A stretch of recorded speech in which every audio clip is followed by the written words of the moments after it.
live? Yep. Okay. Live now. Good evening, everyone. It being the allotted hour, I declare this August briefing session open at 6:01. Kaya Marman, Kaya Yoga, Kaya Bridie, Yananuk, Nalak Karij Winjialak Nini, Nalak Karij Nija Bujabal, Wajak Nunga, Buja Nalak Nini, Kura, Nijie Borawan. The town of Bassendean acknowledges the Whadjuk people of the Noongar Nation as the traditional custodians of this land. We pay respects to elders past and present and acknowledge their continuing culture and the contribution they make to the region. For the benefit of those listening in, I'll read out the Declaration of Civic Duty and Responsibility that all councillors sign at the beginning of all official council meetings. I make this declaration in good faith and declare that I will duly, faithfully, honestly and with integrity fulfil the duties of my office for all the people in the town of Bassendean according to the best of my judgment and ability. Please note that all participation in the meeting, except for confidential business, will be audio recorded and live streamed on the town's website. The live stream will be archived and made available on the town's website after the meeting. The purpose of a council briefing session is to obtain and exchange information with town officers. This is not a decision-making forum. Decisions are made at the forthcoming ordinary council meeting to be held on the 25th of August. Attendances and apologies. Councillors are present apart from Councillor Burke, who is an apology for tonight. All officers are present. Councillors, I'd ask if there is anyone in the room with a declaration of interest on any item on the agenda. No? There are no announcements by myself as presiding person. We will now move on to statement time, which is 5.1. I don't believe there are any statements that have been sent in, Mr. CEO. No, Madam Mayor. Okay. Also the same for questions. I do not believe there are any questions that have been submitted online. No.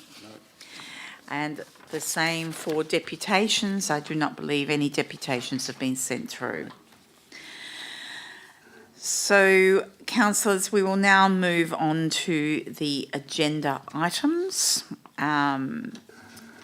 which are for decision-making on the 25th of August. Okay. So the first item that I have is 12.2, the RAP endorsement following public consultation. I would ask, Mr. CEO, would you like the officer to speak to this item? Thank you, Madam Mayor. Yes, the Manager of Community Services, Joel Warner, will make a brief presentation. Thank you. Thank you, Mr. CEO and Madam Mayor, through you. Just tonight's report is obviously to talk about the proposed Reconciliation Action Plan. And just by way of introduction, the RAP was approved for consultation at May's Ordinary Council meeting. It underwent its original consultation during its development and then more recently a 4-week public consultation process. It's received broadly positive feedback and it requires no major amendments following the public consultation process. It's ready now for council adoption and then ultimately implementation. So in summary, the RAP overall focuses on practical, measurable and achievable actions. The public consultation in itself ran an open survey running from the 10th of June to the 8th of July. 14 survey responses were received online. Following that, 35 direct emails were sent to local organisations for their view. Face-to-face engagement occurred at the town's NAIDOC event where 9 hard copies of the Reconciliation Action Plan were distributed. Targeted consultation was undertaken with 9 community contacts by way of phone calls and mail out information, although this only yielded 1 conversation. The overall feedback received was generally positive and supportive, and no significant issues were raised that warrant large changes to the RAP. So as a result, the RAP before council remains largely unchanged from what was presented in May. There are two minor changes. One was reducing the frequency that the internal working group should convene from 4 times per annum to 2, and implementing an acknowledgement of country and a welcome to country protocol at formal meetings. There are a number of projects that will come out of the RAP, so one being dual naming projects, First Nations public art, culturally inclusive library programming, First Nations collections and displays in the library, native planting initiatives, and maintenance and promotion of the town's Six Seasons native garden. All implementation costs will be funded from the $5,000 per annum RAP budget that we've got. So happy to take any questions on that. Sorry, Councillor Polifka. Thank you. Just on page 16 of that document, so there we have the dual naming of town meeting rooms with the addition of Noongar titles. I suppose there's two parts to the question. Those meeting rooms are in this civic facility and the library, or just this civic facility? Through Madam Mayor, through the chair, so we can do that in the library and in the civic centre. At the moment, we're going to start with this building, but open to doing that more broadly. But in terms of their existing names, do they have names or do they just numbers? no, they don't have formalised names. So the Noongar names would be their names. They wouldn't be in substitution or addition. They would become the names. Yep, correct. Okay, excellent. Thank you. Thank you. Councillor Long. Yeah, thank you, Madam Mayor. I have actually no objections or questions regarding the actual RAP itself, but just looking at the engagement, we had 14 people respond, and I did read through all the notes, which were quite positive, as you say. Only 2 of those people identified as Aboriginal origin, and the other forms of engagement, direct emails, face-to-face, and phone calls, didn't yield very many responses. So I guess my question is, are we engaging the right way? And is there something better we can be doing there? Yeah, so, thanks for the question, Madam Mayor, through you. So in the development of the RAP, there was much broader consultation. So prior to coming to May's council meeting, so there was multiple community sessions and there were targeted sessions with known people. This second consultation process yielded fewer responses. I think that given the efforts that we made, it's reflective of our low Aboriginal population. We had 9 known Aboriginal community members that we specifically targeted, and we also sought through different departments across the organisation whether we could garner more, and that seemed to be the number. But people regrettably tend to vote with their feet, whether it's youth services or First Nations support, whatever it is. So, is there anything we can do more? At this stage, I don't know, but I think the open process of 4 weeks was probably as thorough as we could achieve at that time. Yep, thank you. Councillor Ames. Thank you, Madam Mayor, and through you, and I'll face the microphone rather than face our directors. There's a $5,000 RAP budget that is incorporated within our annual budget, with some of the suggestions, especially in regards to signage of naming of rooms and also some First Nations signage and naming of other areas within the community.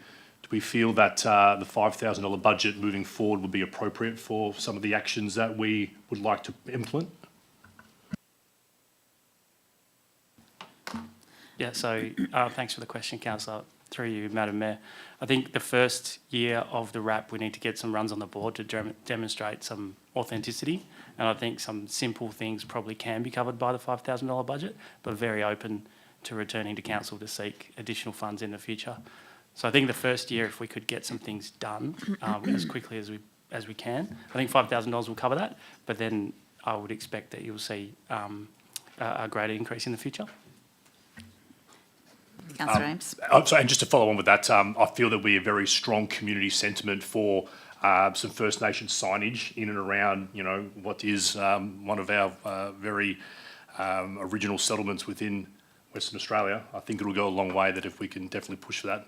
So obviously when, the opportunity comes around where budgets are required, we'd love to have a chat about it. Thank you.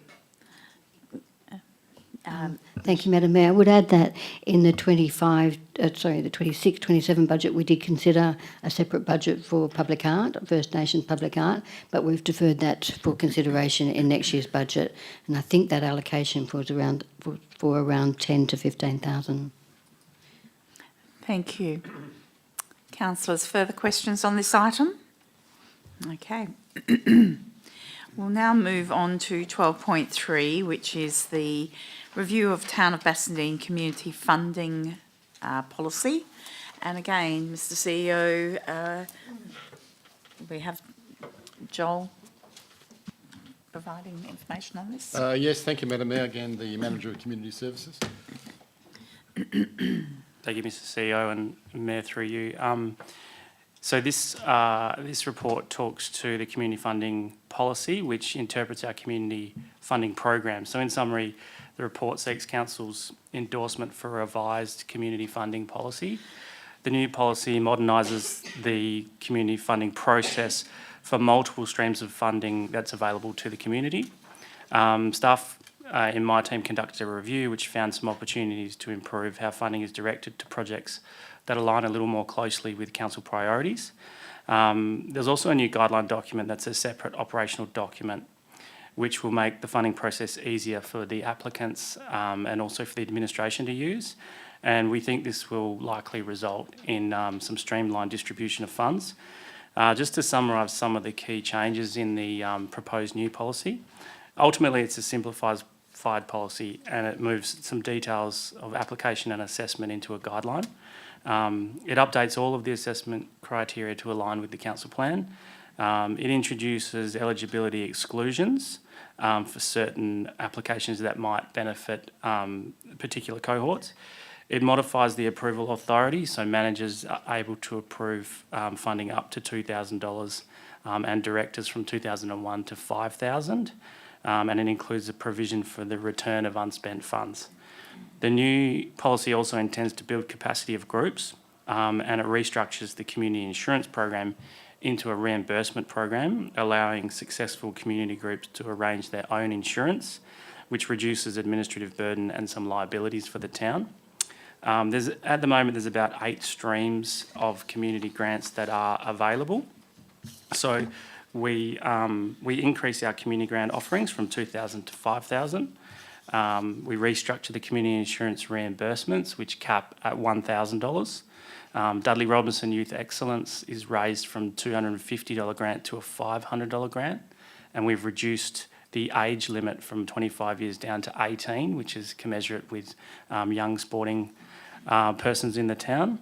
We retain community donations. We retain the graduation ceremony donations. We retain waiving of fees, capping to up to $1,000, and we specifically note within the new policy the CCTV rebate. Eligible applicants under that rebate can receive 50% of the cost of new CCTV installation to a maximum of $500 for commercial properties and $200 for residential properties. We also have a general rebate scheme which supports targeted initiatives within the town. Overall, we think the benefits are improved administrative efficiency and faster grant processing, reduced risk and workload associated with administering community insurance, increased funding capacity for community projects without impacting the operational budget, and funding again remains subject to the annual budget allocations, which currently is a $30,000 total budget. Happy to take any questions. Sorry, Councillor Carter. Thank you. Can I ask a question? In one of the general eligibility criteria at number 1, it says that one of the reasons you wouldn't be able to provide any funding is if it has could be perceived as benefiting a political party or campaign. Do you mean that a political campaign? What if it's an environmental campaign? Are they specifically excluded? Yeah, Madam Mayor, yes. So that is specifically for political campaigning, yes. Councillor Plivka. You're just going through the delegations, so 2,000 for a manager, 5,000 for a director. Is there an allowance for our CEO, or does he not require one? Does he have a different head of power? And if not, can we grant him an authority, say up to 10 or 20,000? Yeah, Madam Mayor, through you. So thanks for the question. So it does take the CEO out of the approvals process, which largely is for efficiency. We had not considered raising up to a $10,000 limit because 5 is already quite a leap from what we capped at before, which was 2. I guess in short, that wasn't a consideration, and it can be if that's council's direction. Just a question at this stage. I do note that in the report you say that we're essentially going to trial these changes and for a period of 12 months and then report back. So I suppose on that basis I'd like to see what happens, and if we need to tinker with it then we can do so at that stage, I think. Thanks. If you don't mind, I've got a couple of questions. So thank you for revising the community funding policy. There's a lot of good work in there. Interested to know if we will have more promotion of the community grant program so that a broader range of people can become familiar with what's available. So will that be happening, some promotions of this? Yeah, we can certainly undertake that.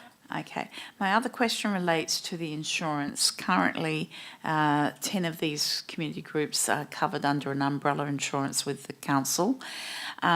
Will this rebate of $1,000, has there been any modelling to understand whether these community groups will be well out of pocket by changing from the umbrella insurance to seeking their own? I'm not sure what the insurances might cost some of these groups. So has there been any modelling done on that? Yes, so Madam Mayor, yes, the short answer is we take out an umbrella policy, which is a particularly complicated process, and we pay brokerage fees and additional fees for that. We think that there will be some efficiencies because we have a catch-all insurance policy that actually doesn't necessarily suit all of our groups. We carry risk with that approach. So we think that by supporting groups to get their own targeted insurance for their own needs will actually be a cheaper undertaking. Okay. Within the guidelines, we will work in a way to support where and again, as Councillor Prolifica said, if we find that this isn't effective, we can make amendments, but we do have a process within the guidelines that we think will help us where those groups are out of pocket. Okay. And the other item that caught my eye was refund of unutilised town funds. And I'm just wondering how rigid that is, because, for instance, if you have a community group that might have, I don't know, 20% of their funds, residual funds left over, if they put to you an alternative use for that which you perceive to be appropriate, would you require those funds to be returned to the town and then reissued? What would be the process there? So, Madam Mayor, another good question. So, in principle, we would not ask for that to be returned. We would see that that's a sensible spend, and these delegations within the table in the officer's report are well within our current delegations. So we can make those operational decisions. Okay. And if it's of benefit to the community, it would be sensible that those funds can be expended to slightly modify or enhance a project if there's any remaining funds. Okay. So, councillors, are there further questions on this item? Okay, we will move on then. Okay, so the next one is 12.4, which is the Bedell Courts Committee, the 11th of August. And again, Mr CEO, would you like to speak to this? No, thanks, Madam Mayor, but I'd like to introduce the Director of Community in Place, who will run you through the first meeting of the Bedell Committee. Thank you. Thank you, Cameron. And through you, Madam Mayor, Good evening, councillors. So the purpose of this report is to accept the minutes and the attachments from the first Committee of Council meeting that was held on the 11th of August to explore the potential installation of padel courts on Vic Reserve. The committee considered the terms of reference, the approach for request for proposals from the 3 EOI submissions that were received back in April, and then they also considered the project plan and the site plan that support this process. I'm not sure if I really need to add any more. I'm happy to take questions. Councillors, are there questions on this report? Thank you, Councillor Polifica. Has this been assessed against the public health plan? So in terms of the public health plan, the objectives there, is there anything in there we can pick up and say that this is acquitting that requirement that we've set for ourselves, given that sport would facilitate, I suppose, healthier people? So what's the interplay between this and the public health plan? Sorry, through you, Madam Mayor. In answer to that, the interplay between the two is to support public health and wellbeing. No further questions, Councillor Polifica? No, thank you. Okay. Councillor Ames, did you have a question? Thank you, Madam Mayor, and through you. Just on the last page of the document, page 26 of 38 of the agenda. Top of the page, at least one proponent has indicated a preference to serve alcohol on site through EOI process. Didn't sort of see anything from a infrastructure perspective within the plans. How has that particular proponent factored in the delivery of food and beverage within the site plan as we see it at the moment? Through you, Madam Mayor. It's fairly high-level submissions at the moment. The next stage, which is the request for proposal, will detail that, provide more detail in regard to that. But certainly anything that involves alcohol or any commercial interaction has a particular process that it needs to go through from a legislation perspective.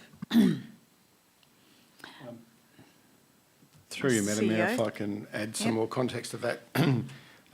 Typically with these applications and the applications that we've had as EOIs, they refer to a drop-in kiosk, like a portable structure that pops into the BIC itself. And one proponent is also talking about the refurbishment of existing council facility that abuts or adjoins the BIC, which is the old Infant Health Centre site, refurbishing that to act as a shopfront. Okay. So, councillors, are there further questions on this item? Okay. We will move on to 12.5, which is the electronic attendance, live streaming and recording of council meeting policy. So again, Mr CEO. Thank you, Madam Mayor. Yes, I'll deal with this one. It's not quite as exciting as the 3 from Community in Place, as is the case for the areas under my remit. But I get the exciting job of talking to you about revoking the existing electronic recording and live streaming policy and adopting the new one. We're taking guidance from WOLGA. As you know, that this entitlement's been in since COVID. There's been some tidy up through the reform process, and also in the way that the town of Bassendean has been managing our requests and managing people wanting to join in by live streaming. So I think the key changes in simple terms are that all applications for attending by electronic means need to be taken through the presiding person, and the presiding person being the mayor, or if the mayor is not acting, the deputy presiding person. At the moment, we've got into the habit, and through no fault of anybody's, of people emailing me to say, I'm attending by electronic means, or can I?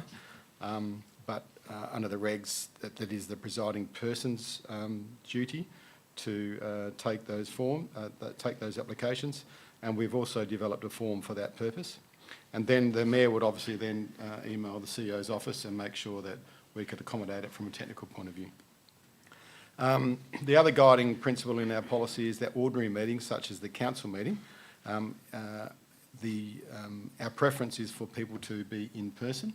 And the reason for that is the ordinary council meeting is the one meeting a month where we want public participation, and when the public turn up to participate, it's obviously better to have most councillors in the room if that's possible.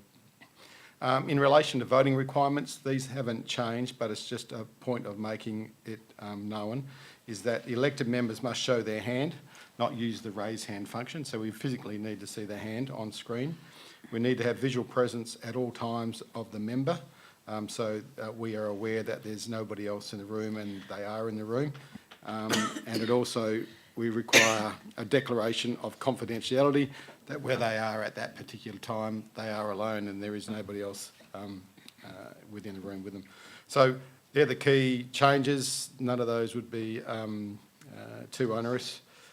And what we're suggesting is the revoking of the existing one and just bringing in the new policy as attached. Happy to take questions on myself, or even the governance manager can assist. So, councillors, do we have questions on this item? Councillor John, followed by Councillor Plivka. Just noting that the preference is for the attendance for regular meetings, the ordinary council meeting. Does the policy apply to all like briefing sessions and everything as well in the same way? So it would be the same process for both? Yeah, good question. So the ordinary council meeting is an official meeting of council, whereas an agenda briefing is not an official meeting of council, but how our meeting procedures and the way that we govern ourselves at the agenda briefing still are to be enacted. So the confidentiality provisions, raising the hand, being visual, and also the request to attend the agenda briefing should be the same way. And obviously, because the agenda briefing isn't an official meeting of council and people have lives and work and illnesses, we obviously expect there to be people online during agenda briefing sessions. Councillor Plivka. So the written requests to use that facility, is there any form around those? I mean, do reasons need to be provided, or is it just simply I can't or won't be in attendance this evening? No, there's no reasons. It's just a courtesy to complete the form and email it to the mayor for due process. So it's no reasons are required.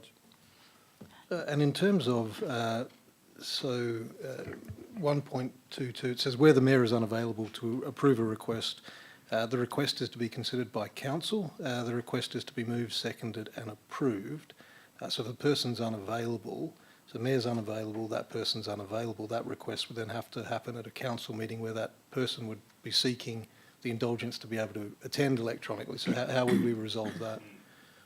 Yeah, look, it's not ideal. So the preference is for the presiding person and then the deputy presiding person, of which I'm not sure it's ever happened where we didn't have the presiding person or the deputy available to do that function. Unfortunately, I didn't write the regs, but that's the way it's written in the regs. So it is problematic because we're in a meeting process and we've got somebody outside the meeting requesting permission to join the meeting by team, so it's not ideal. Great, thank you. So can I just ask, sorry, I can't get this to open, I don't know why. Timeline, is there a timeline attached to applying to attend by electronic means? I can't get this attachment to open. Sorry. Look, there isn't. I mean, obviously the common courtesy would be that the longer you give us, the better. But if for unknown reasons you're on your way here and there's an accident and you need to quickly send a phone call or an email to yourself, that's preference. But yeah, as long as possible. It's mainly for us from a technical point of view to set up the system and make sure if there's multiple things happening, such as a presentation on the screen plus people coming in by teams, we want to be able to test it prior to 6 o'clock when we have IT support. Councillor John? The form does say must be submitted by 12 p.m. on the day of the in-person meeting, if that's helpful. Thank you. Yeah, thank you. The form does, but I know that's not always possible, but yeah. The question I have is regarding the form. It has a section saying previous meetings attended by electronic means in the preceding 12 months. What was the purpose of having that on the form, since it's all on the public record already? Might throw to the Manager of Governance regarding that. Thank you. Through you, Madam Mayor, that's the form that's provided to us by Walga, and it's just to try and give a general consensus, or it's to give the Mayor the ability to look and say, yes, you have attended enough meetings in person, because there is a requirement for X number of meetings to be attended by each elected member, and it is up to the Mayor as to whether they actually give permission for you to attend by electronic means. Can I just clarify, Jordan, while you're there, is it 50%? Is that the benchmark? 50% is the benchmark, yes. Thank you. Councillor Ames, then Councillor Carter. Very quick one, and thanks for that information, Jordan. Is there anywhere in fine print that we can actually have that on the documentation, just so that, I don't know, maybe I'm just making things complicated and putting too much information on the declaration page, but just to, obviously, for councillors to make themselves aware that, you know, should I be really submitting this document if I'm already at that level of non-attendance in person? Maybe the request is stupid.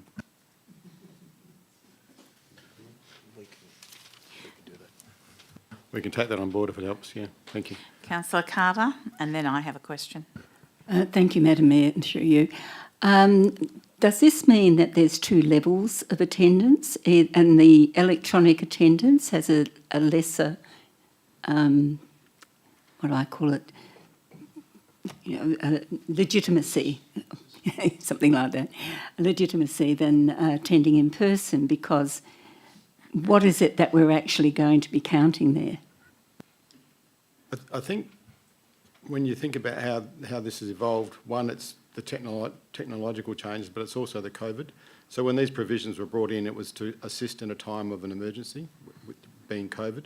And I think what we're trying to do, and the association is trying to do, is step us back to public participation by council and by the community, where they want greater interaction within the chamber rather than outside the chamber. And for instance, people making deputation statements or questions, is if it's important enough to talk about, come out of the lounge room, come into the meeting and do that participation. So I think it's about participation, not so much about one being more legitimate than the other, because the ability to use live streaming and recording is so we know things happen, we know people get sick, we know people get caught at work, we know people travel, but they still want to be able to participate as a councillor. So it's trying to find the balance between participation and still being present, rather than if there wasn't a cap on it and it was too easy to be in the comfort of your own home and raising your hand every now and then. I think the people that put councillors in the position of decision-making for public participation probably need to be in the room. And recently I remember we had a presentation here a couple of weeks ago, and it was an agenda briefing, so it doesn't count because it's not an ordinary council meeting, but the comment from the person making the presentation was, I thought there'd be more councillors in the room. Does it mean I've got to come back next week and say the whole thing again because there was 3 out of, 3 people in the room, a couple online? He said, I'm going to do 10 or 15 minutes here tonight and I wanted to look you in the eye and make my presentation. So there's a perception issue too. So, Councillor Plifka? I suppose just off the CEO's comment there, in relation to this being adopted from the Walga model, have we sought to strengthen this in light of the recent commitment we've made to the community for increased transparency and accountability, or has that already been acquitted by the Walga document? I think we already do, and I think when we wrote that transparency statement, for instance, we're a Tier 3 council and we act like we're a Tier 1 or a Tier 2. We don't have to have agenda briefings, and if we do have agenda briefings, we don't have to have them open to the public. So we're already exceeding the minimum requirements for a Tier 3, and I think this council doesn't have a problem with people not being in attendance for illegitimate reasons. We bet above the weight. So I think we're already performing above where we need to be, given where the standards are for a Tier 3. Okay, so my question relates to unusual circumstances, and has not happened in this council, but I am aware of another council where a council member got the support of her council to attend online for more than the 50% period. And a lot of this had to do with reduced immunity due to treatments that she was undergoing for several months. So my question is that under unusual circumstances, am I to assume that a council decision can permit a council member to attend online in excess of the 50% ratio? Yes, it's the regs are quite clear in that there's a guideline, if you like, but for exceptional circumstances, provided the mayor and the council vote, accepting those circumstances, and that's fine. Thank you. Councillors, do we have further questions on this, or we're moving on to the next one? Okay, so the next one is 12.6, which is the accounts paid in July 2026. Now, generally, councillors, if you have any questions regarding the accounts paid, normally you would put them in an email to our Director of Corporate Services and a reference number attached to that payment so that a fulsome response can be provided to you. We now move on to 12.7, which is the monthly financial report for July 2026 and capital carry forwards 2025-26. And I would ask Mr. CEO if you would like to have the Director speak to this. Yes, thank you, Madam Mayor, Director of Corporate Services. Thank you, CEO. Through the Mayor, tonight I've got the most exciting time for the first time for July. I've got the best part of the night. This is the July result. I'm actually seeking Council's adoption of the final 25-26 also capital project carry forwards as well. So there's two items, but one of them is confidential. So first of all, just talk about the operating revenue for July. It was 19.4 million, which was $33,000 above budget. The main reason was just timing on that one. And then your operating expenditure as well, which was below budget, which was just because of the employee costs were below budget due to recruitment and materials. There's nothing really else that's in there for this month. It's very just standard for the very 1st of July. Just to point out as well that the final results for 25-26 is not yet finalised yet. So there'll be accrual changes and everything like that over the time. On top of that, can I just add one more thing, which will probably make you all hear, you'll be so excited to hear. I'm about to send you an email out, councillors, mayor, directors, related party disclosures. So you'll be getting this wonderful email tomorrow. So could you please make sure I get it back by the 4th of September? Thank you. Thank you. Councillors, any questions on Councillor Ames? Thank you, Madam Mayor, and through you. Just a quick question in regards to operating expenditure. Fantastic that employee costs are under budget by 193,000. But due to the timing of recruitment processes, can I just get a bit of extrapolation and of information in regards to why it's under by so much due to the timing of recruitment processes? Yeah. We have, through the Mayor, we have actually got some vacancies that we haven't yet filled. So that's basically what that is. There's quite a considerable amount of vacancies in all the areas, and also there were some new people coming on board as well that we had budgeted, which we've not yet managed to get through the door. Councillors, further questions on this item? Okay.